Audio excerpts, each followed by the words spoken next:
बात बहुत पुरानी है। किसी जमाने में एक बड़ा नेक और ईमानदार राजा राज्य करता था। उसके राज्य में ऊंचे ऊंचे पहाड़, घने जंगल, हरे भरे बगीचे, कल कल करती नदियां और सुंदर सुंदर पशु पक्षी थे। राजा अपनी प्रजा का बहुत ध्यान रखता था, अतः उसकी प्रजा बहुत सुखी थी। उसके राज्य में किसी चीज की कमी नहीं थी। राजा का परिवार बहुत छोटा था, एक रानी और एक राजकुमारी। राजा के कोई बेटा नहीं था, अतः रानी और राज्य के महामंत्री, सेनापति, राजगुरु आदि ने राजा को सुझाव दिया कि वह दूसरा विवाह कर ले, किंतु राजा ने उनकी बात नहीं मानी। राजा रानी को बहुत प्यार करता था और किसी भी कीमत पर दूसरा विवाह करना नहीं चाहता था। धीरे धीरे कई वर्ष बीत गए। राजा का जीवन बहुत सुखी था। उसकी बेटी अब बड़ी हो गई थी। राजकुमारी भी अपनी माँ के समान सहृदय, कोमल और अद्वितीय सुंदरी थी। उसके रूप और सौंदर्य की चर्चा आसपास के राज्यों में होने लगी थी। राजा के पास आसपास के राजाओं ने अपने राजकुमारों के विवाह प्रस्ताव भेजने आरंभ कर दिए थे, लेकिन राजकुमारी अभी विवाह की इच्छुक नहीं थी, अतः राजा ने किसी भी विवाह प्रस्ताव को स्वीकार नहीं किया था। राजकुमारी का महल बहुत शानदार था। उसके महल के पीछे एक हरा भरा बगीचा था। इस बगीचे में बहुत सुंदर सुंदर वृक्ष थे, जिन पर बड़े स्वादिष्ट फल लगते थे। राजकुमारी प्रतिदिन प्रातःकाल अपनी सखियों के साथ महल के पीछे बगीचे में आ जाती थी और तेज धूप निकलने के पहले तक यहीं रहती थी। तेज धूप होते ही वह महल में आ जाती थी। बगीचे में टहलना राजकुमारी का सबसे प्रिय शौक था। राजकुमारी के महल के बगीचे में एक बावड़ी थी। इसका पानी बहुत साफ और स्वादिष्ट था। महल के लोग इसी बावड़ी का पानी पीते थे। बगीचे में टहलते टहलते जब राजकुमारी थक जाती थी तो इसी बावड़ी की मुंडेर पर बैठकर आराम करती थी। एक दिन प्रातःकाल का समय था। राजकुमारी हमेशा की तरह महल के पीछे के बगीचे में टहल रही थी। उसके साथ उसकी दो सखियां भी थीं। अचानक राजकुमारी को लगा कि कहीं आसपास बहुत दुर्गंध है। उसने अपनी सखियों से दुर्गंध आने की बात कही और बावड़ी की मुंडेर पर आकर बैठ गई। मुंडेर पर बैठते ही राजकुमारी की तबीयत और खराब हो गई और वह अचेत हो गई। राजकुमारी के अचेत होते ही दोनों सखियां घबरा गईं। उन्होंने किसी तरह राजकुमारी को संभाला और उसे उठाकर महल के भीतर ले आईं। राजकुमारी की एक सेविका ने राजकुमारी के अचेत होने की खबर राजा को दी। राजा उस समय दरबार में था। उसे जैसे ही राजकुमारी के अचेत होने का समाचार मिला तो वह राजवैद्य को लेकर राजकुमारी के महल में आ गया। राजवैद्य ने राजकुमारी का परीक्षण किया। उसकी समझ में बस इतना आया कि राजकुमारी की बेहोशी का कारण कोई दुर्गंध है। राजकुमारी की सखियों ने भी राजा के सामने राजवैद्य को बताया कि राजकुमारी ने अचेत होने से पहले दुर्गंध की शिकायत की थी। राजा ने यह बात मालूम होते ही अपने कई सैनिकों को बुलाया और उन्हें दुर्गंध का कारण मालूम करने के लिए राजकुमारी के बगीचे में भेजा। सैनिकों ने बगीचे का चप्पा चप्पा छान मारा, लेकिन उन्हें कुछ भी नहीं मिला। अचानक एक सैनिक की दृष्टि मरे हुए एक मोटे तगड़े खाए चूहे पर पड़ी। इस चूहे से हल्की हल्की दुर्गंध भी आ रही थी। संभवतः रात को बिल्ली अथवा कोई पक्षी चूहा ले आया होगा और आधा खाकर राजकुमारी के बगीचे में छोड़ गया होगा। सेवकों ने तुरंत जाकर राजा को खबर दी। राजा ने शहर के बाहर चूहे को जलाकर जमीन में गाड़ने का हुक्म दिया और राजकुमारी के सिर पर स्नेह से हाथ फेरने लगे। दोपहर हो चुकी थी और राजकुमारी अभी तक अचेत थी। धीरे धीरे एक सप्ताह हो गया। राजकुमारी को अभी तक होश नहीं आया था।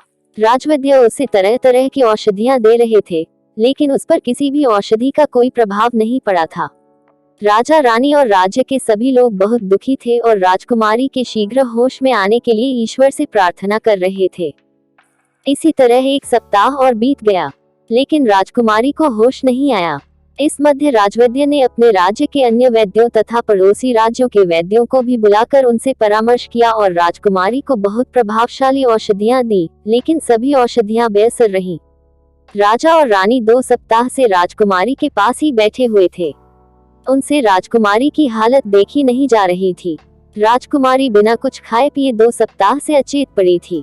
राजवैद्य और उसके साथी वैद्यों की औषधियों को बेअसर होता देखकर राजा रानी की चिंता बढ़ती जा रही थी। उनकी समझ में नहीं आ रहा था कि क्या करें और क्या न करें। इसी तरह 1 महीना बीत गया। राजकुमारी अभी भी अचेत थी। उसका सुंदर गुलाबी चेहरा पीला पड़ गया था एवं आंखों के चारों ओर कालिमा सी छा गई थी। राजा रानी, राजवैद्य और उसके साथी वैद्य सभी हिम्मत हार चुके थे। अब सभी को केवल ईश्वर का सहारा रह गया था। एक विशाल कक्ष के मध्य पड़े पलंग पर राजकुमारी निर्जीव सी पड़ी थी। उसके पास रानी और राजा बैठे थे। राजकुमारी से कुछ दूरी पर खड़े राजवैद्य, महामंत्री, सेनापति, राजपुरोहित आदि आपस में राजकुमारी की बीमारी के संबंध में विचार विमर्श कर रहे थे। अचानक महामंत्री के मस्तिष्क में एक विचार आया। महामंत्री तुरंत अपने स्थान से उठा और राजा के पास पहुंचकर हाथ बांधकर खड़ा हो गया। महामंत्री ने राजा को सुझाव दिया कि वह अपने राज्य में और आसपास के राज्यों में ये डुग्गी पिटवा दे कि जो व्यक्ति राजकुमारी को ठीक कर देगा उसे सोने की 1,00,000 मोहरें पुरस्कार में दी जाएंगी। राजा को महामंत्री का ये सुझाव अच्छा लगा। उसने इस सुझाव को और भी आकर्षक बनाते हुए महामंत्री से कहा कि वह ये डुग्गी पिटवा दे कि जो व्यक्ति राजकुमारी को ठीक कर देगा उसे आधा राज्य पुरस्कार में दिया जाएगा। महामंत्री ने राजा की आज्ञा पाकर अपने राज्य में और आसपास के राज्यों में ये डुग्गी पिटवा दी और पुरस्कार में आधे राज्य की घोषणा कर दी। अगले दिन से ही एक से एक बढ़कर अनुभवी वैद्य आने लगे। वे आधे राज्य के लालच में अच्छी से अच्छी औषधि राजकुमारी को देते, किंतु कोई लाभ नहीं होता। अंत में वे वापस लौट जाते। ये क्रम 15 दिन तक चलता रहा। एक लंबा समय बीत चुका था। राजकुमारी अभी भी अचेत थी। उसकी स्थिति में अंश मात्र भी सुधार नहीं हुआ था। राजा, रानी, महामंत्री, सेनापति, राजवैद्य, राजपुरोहित सभी निराश हो चुके थे। अब राजकुमारी के ठीक होने की कोई आशा नहीं रह गई थी। प्रातः काल का समय था। अचानक एक सेवक ने राजकुमारी के महल में प्रवेश किया और बताया कि एक परदेशी युवक आया है। उसका दावा है कि वह राजकुमारी को ठीक कर देगा। राजा को आशा की एक किरण दिखाई दी। उसने सैनिक को आदेश दिया कि वह पूरे सम्मान के साथ नवयुवक को ले आए। सैनिक ने राजा की आज्ञा का पालन किया और नवयुवक को महल के भीतर ले आया। राजा ने नवयुवक को देखा तो देखता ही रह गया। नवयुवक 20-22 वर्ष की आयु का था। वह राजकुमारों के समान सौम्य और सुंदर था। नवयुवक के चेहरे पर अजीब सा आकर्षण और आत्मविश्वास था। राजा के साथ ही राजा के आसपास के लोग भी नवयुवक को बड़े ध्यान से देख रहे थे। नवयुवक ने सर्वप्रथम राजा और रानी का अभिवादन किया और इसके बाद उनसे पूरी बात बताने को कहा। राजा के स्थान पर राजकुमारी की सहेली ने नवयुवक को राजकुमारी के महल के बगीचे में घूमने और दुर्गंध आने से लेकर अचेत होने तक की कहानी सुना दी। नवयुवक पूरी बात ध्यान से सुनता रहा। इसके बाद उसने राजकुमारी को बगीचे में ले चलने के लिए कहा। राजा ने नवयुवक से कुछ नहीं कहा। उसने राजकुमारी की सेविकाओं को आदेश दिया कि बगीचे में राजकुमारी के लिए आरामदायक बिस्तर लगाया जाए और फिर राजकुमारी को बगीचे में पहुंचाया जाए। राजा की आज्ञा का तुरंत पालन हुआ और बगीचे में शानदार बिस्तर लगा दिया गया। इसके बाद 4 सेविकाओं ने राजकुमारी को उठाकर बगीचे में पहुंचा दिया। नवयुवक ने राजकुमारी का बिस्तर एक वृक्ष के नीचे लगवाया था। बसंत के दिन थे। प्रातःकाल की हल्की हल्की धूप बहुत अच्छी लग रही थी। राजकुमारी एक वृक्ष के नीचे लगे बिस्तर पर अचेत पड़ी थी। उसके चारों ओर राजा, रानी और राज्य के अन्य लोग खड़े थे।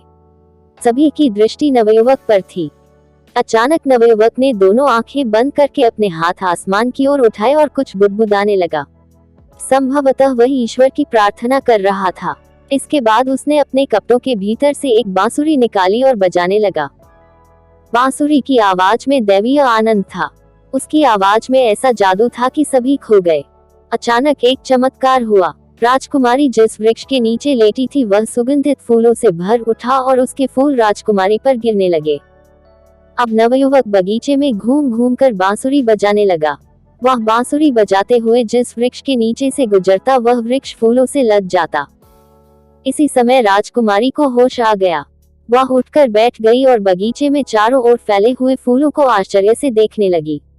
इसके पहले राजकुमारी अथवा किसी ने भी ऐसे फूल नहीं देखे थे। राजा, रानी और राज्य के सभी लोग खुश हो गए। वे राजकुमारी के हालचाल पूछने लगे और नवयुवक को कुछ देर के लिए भूल से गए। जब उन्हें नवयुवक की याद आई तो वह जा चुका था। राजा और उसके सेवकों ने नवयुवक को ढूंढने का बहुत प्रयास किया, किंतु वह नहीं मिला। अगले दिन सभी ने देखा, राज्य के सारे वृक्षों पर रंग बिरंगे फूल खिले थे और उनकी सुगंध से पूरा वातावरण महक रहा था। कहते हैं कि यह नवयुवक प्रतिवर्ष बसंत में बांसुरी बजाता हुआ निकलता है। उसकी बांसुरी की आवाज से सभी वृक्ष फूलों से लद जाते हैं और चारों ओर मोहक सुगंध फैल जाती है। वह नवयुवक और कोई नहीं बसंत थे, जो हर साल आते हैं और उनके आने से सभी पेड़ पौधे और फूल खिल उठते हैं। दोस्तों, कैसी लगी हमारी बसंत की कहानी?